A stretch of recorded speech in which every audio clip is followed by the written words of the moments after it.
So last night, I went to go see Paddington in Peru. Should you go see it? Let's talk about it.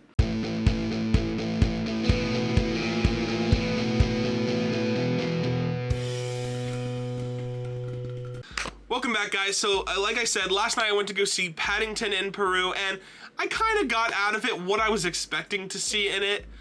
It's not like a bad movie for what it's supposed to be. So kind of real quick before I dive into this review, if you're new here, consider subscribing. I can't promise you I'll be doing a lot of more Paddington-like reviews, but I'll always be doing movie reviews for movies that I don't like because, well, it's inevitable. And let's get started. Also, I do want to add, there will be a non-spoiler and spoiler part of this video if you care about having Paddington in Peru spoiled for you. Let's go. As someone that has not seen Paddington 1 or 2, which by the way I will know is made by a different director that did these movies, and I know those movies are very highly regarded, this movie was fun. It felt like a cutesy, you know what it felt like? It felt like a movie that I would bring home in like 2015 on Redbox. That's what it feels like.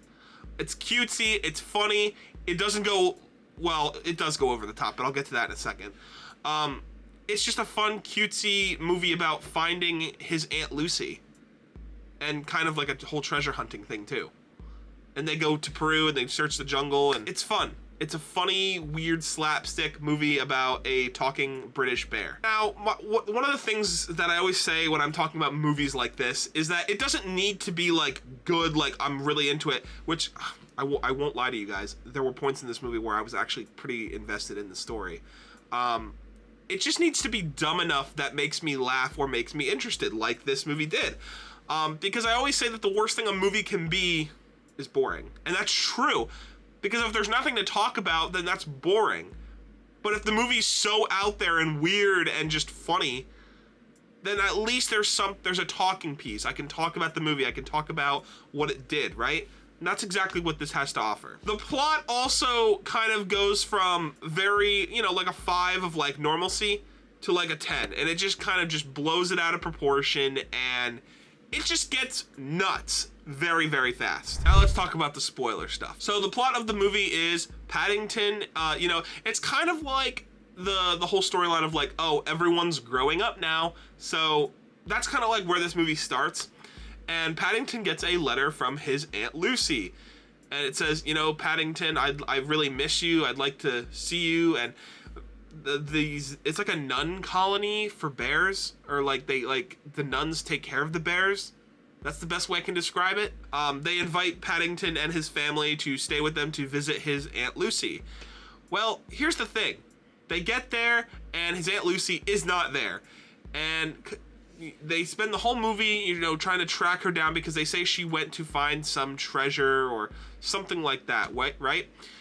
Later you find out, right, because she's trying to, the whole movie is centered around El Dorado, the famous gold city, right? You later find out that the one nun that works there is not actually a nun, and is a treasure hunter that's like related to the one guy in this movie that has the boat and is like obsessed with treasure. And they give him all these kind of like cliche, like, oh, he you know, he's ruined his life because he's chasing gold.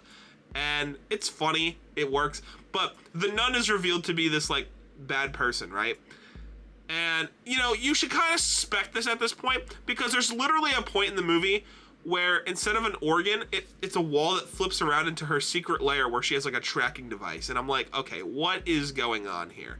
She knows how to fly a plane. Like, I don't know any nun in the world that knows how to fly a plane. I'm sorry if you're a nun that knows how to fly a plane watching this video. So when they finally get to El Dorado, it's actually like they don't know how to get in, right? Well, Paddington has this bracelet that was found on him when his Aunt Lucy found him in the jungle, right? And he puts it in and he finds this like lost colony of where he's from. And at first it's like, oh my God, like he's from El Dorado, the city of gold. Until you find out that this universe is, or I say this universe, but it's just Paddington's world, is instead of the city of gold, it is the city of oranges, of like almost golden oranges, right? That's the gold here, is the oranges that they have. As you know, Paddington is obsessed with the oranges and all of those, so that makes sense. That's where he's from. He loves the oranges, right? That's literally what happened. And then it's funny because when I was watching this movie, I was like, oh my god, like, are we about to see like Paddington's brother? Because Paddington 4 is in the works, right? I'm like, oh my god, like Paddington 4 is gonna be about his brother. No, instead his entire family ends up coming to visit him at like the very end of the movie, and I'm like, oh, okay, so we're just gonna do like all of the bears then. But the biggest thing is that like there are times in this movie where I'm just like, what is going on? I think in like the end of the first act or close to the second act, there is a whole thing where like the nuns have like a dance number.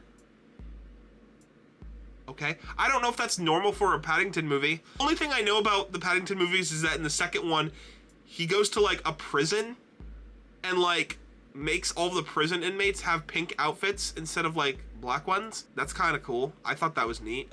At the end of the day, this just feels like a treasure hunting movie, and that's really what it is. It feels like an Uncharted movie or Uncharted game, funny enough.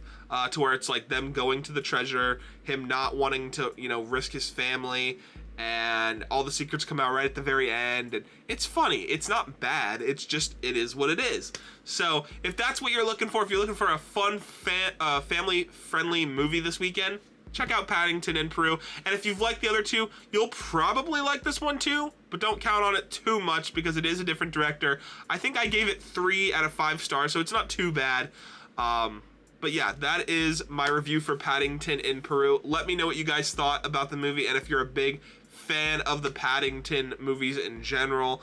I definitely plan on watching Paddington 1 and 2 now having seen this movie. So that is my review, and I will see you guys in the next one. Peace, Kernels.